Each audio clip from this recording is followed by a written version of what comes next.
अस्सलाम वालेकुम वरहमतुल्लाहि वबरकातुहू। आज फिर तारीख़ी सेगमेंट की वीडियो के साथ हाज़िर हुआ। आज हम फिर तारीख़ के अवराक़ में एक कौम और उन पर मबऊस होने वाले नबी का तज़किरा करने जा रहे हैं।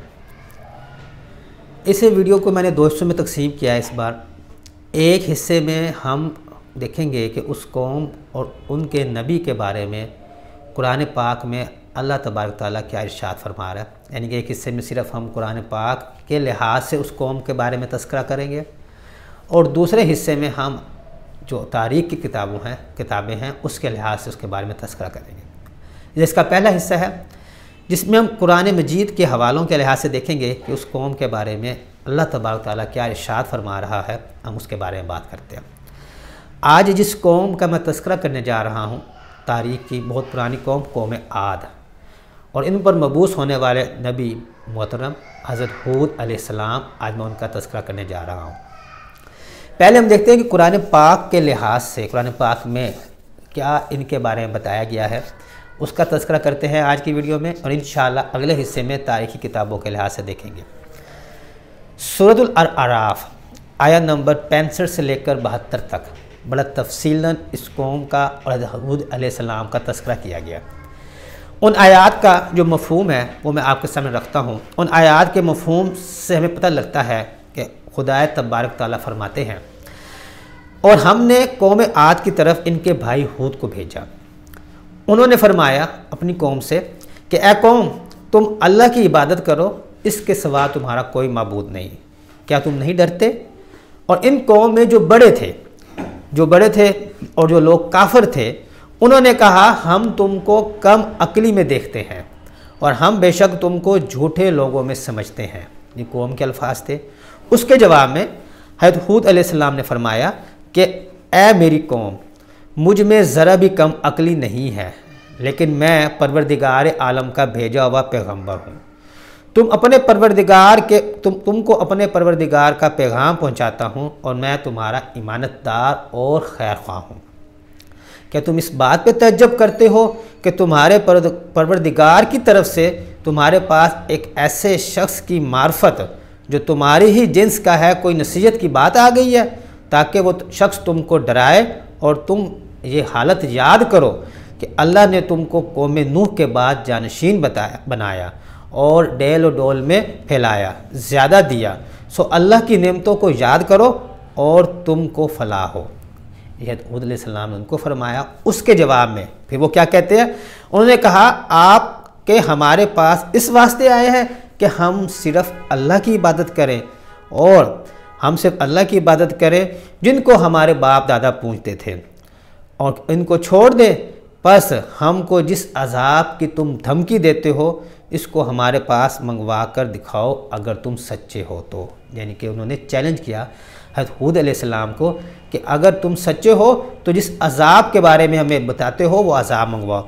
तो आगे कुरान पाक में इरशाद है कि उसके जवाब में हज़रत हूद अलैहिस्सलाम फरमाते हैं कि उन्होंने फरमाया कि बस अब तुम पर अल्लाह की तरफ से अजाब और गज़ब आया ही चाहता है। क्या तुम मुझसे ऐसे नामों के बाब में झगड़ते हो जिनको तुमने और तुम्हारे बाप दादों ने ठहरा लिया? इनके माबूद होने की दलील अल्लाह ने कोई नहीं भेजी, सो तुम मुंतज़िर रहो, मैं भी तुम्हारे साथ इंतज़ार कर रहा हूँ। गर्ज़ हमने इनको, फिर आगे खुदा तबारक तआला फरमाते हैं, गर्ज़ हमने इनको इनके साथियों को अपनी रहमत से बचा लिया। यानी कि हूद अलैहिस्सलाम और उनके साथ जो मुसलमान हुए उनको बचा लिया, और इन लोगों की यानी कि कौम आद की जो काफिर थी उनकी जड़ें काट दी, और जिन्होंने हमारी आयतों को जुटलाया और वो ईमान लाने वाले ना थे। ये मफ़हूम है सूरत आराफ आयत नंबर 65 से लेकर 72 तक, जिसमें मैं तफसीलन पर लग रहा है कि हज़रत हूद अलैहिस्सलाम कैसे कोशिश कर रहे थे कि वो अपने बूतों को छोड़कर खुदा वाहिद तआला की तरफ आएँ, और उसके मुकाबले में वो कैसे उनको कम अकल कह रहे थे, उनसे कह रहे थे कि अजाब नाज़िल करें। तो उसके बारे में अल्लाह तबारक तआला ने फिर उन पर अजाब नाज़िल किया। अब वो करते क्या थे, इसके बारे में हमें सूरह शुअरा आयत नंबर 128 से 130 में एक मफ़हूम मिलता है कि वो ये है कि कौम आद के बारे में अल्लाह तबारक तआला फरमाते हैं कि क्या तुम हर ऊंची जगह पर एक यादगार तमीर करते हो महज तफाखर और फजूल मशगलों के लिए, और तुम मजबूत महल तैयार करते हो کہ اس امید پر کہ تم نے ہمیشہ یہی رہو گے، اور جب کسی پر ہاتھ ڈالتے ہو تو سختی سے اور ظلم سے پکڑتے ہو۔ یہ سورہ شعراء کی آیت، جس میں پتہ لگتا ہے کہ وہ کیا کرتے تھے۔ اسی طرح اب بات کی جائے اس قوم پر عذاب آیا، وہ عذاب کی شکل میں تھا، تو ہمیں سب سے پہلے دیکھتے ہیں سورہ احقاف کی آیت نمبر 24 میں، کہ وہاں پر جس کا مفہوم یہ ہے کہ جب انہوں نے عذاب کو بصورت بادل دیکھا، اصل میں حضرت ہود علیہ السلام کی دعا کی وجہ سے وہاں پر 3 سال تک قحط آیا، کوئی بارش نہ ہوئی۔ 3 سالوں بعد جب ان پر عذاب کی صورت میں بادل آیا، اور جب وہ بادل ان کی وادیوں میں داخل ہوئے، بصورت بادل دیکھا اور اپنی وادیوں طرف آتے ہو تو کہنے لگے یہ ابر ہم پر برسنے والا ہے، یعنی کہ ان کو لگا کہ یہ بادل جب آیا ہے جب میں بارش دے گا اور قحط کا زور ٹوٹ جائے گا۔ لیکن آگے خدا تبارک تعالیٰ فرماتے ہیں سورۃ احقاف میں، بلکہ دراصل یہ ابر وہ ہے جس کی تم جلدی کر رہے تھے، اور وہی ہوا جس میں دردناک، وہی ہوا ہے جس میں دردناک عذاب ہے۔ یعنی کہ ان کو لگ رہا تھا کہ جب بادل ہم پہ برسے گا قحط کا زور ٹوٹے گا، لیکن یہ ابر وہی تھا جس کی وہ نشانی طلب کرتے تھے حضرت ہود علیہ السلام سے کہ اگر آپ سچے ہیں تو ہم پر عذاب لا کر دکھائیں، تو وہی ابر ان پر عذاب کی شکل میں نازل ہوا۔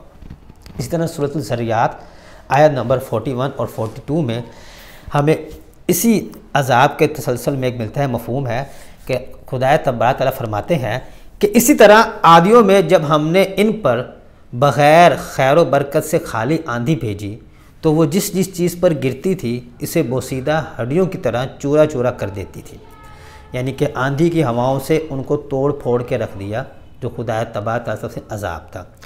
سورۃ القمر آیت نمبر 19 اور 20 میں بھی اسی کے تسلسل میں ہمیں یہ مفہوم ملتا ہے کہ بے شک ہم نے ان پر سخت آندھی بھیجی اور ایسے دن میں جس کی نحوست ان پر ہمیشہ کے لیے رہی، یعنی کہ ایک ایسا دن جس کے لیے وہ ہمیشہ منحوس ہی سمجھتے رہے، جبکہ وہ دن ایسا منحوس ہے نہیں، ان وہ سمجھتے رہے، اور جو لوگوں کو اٹھا اٹھا کے پٹکتی تھی گویا وہ جڑ سے کٹے ہوئے کھجور کے تنے ہیں، یعنی کہ وہ اتنی شدید ہوا تھی کہ ان لوگوں کو اٹھا اٹھا کے زمین پر پھینکتی تھی اور ایسے گرتے تھے جیسے خالی تنے ہوں جن کی کوئی جڑ وغیرہ نہ ہو۔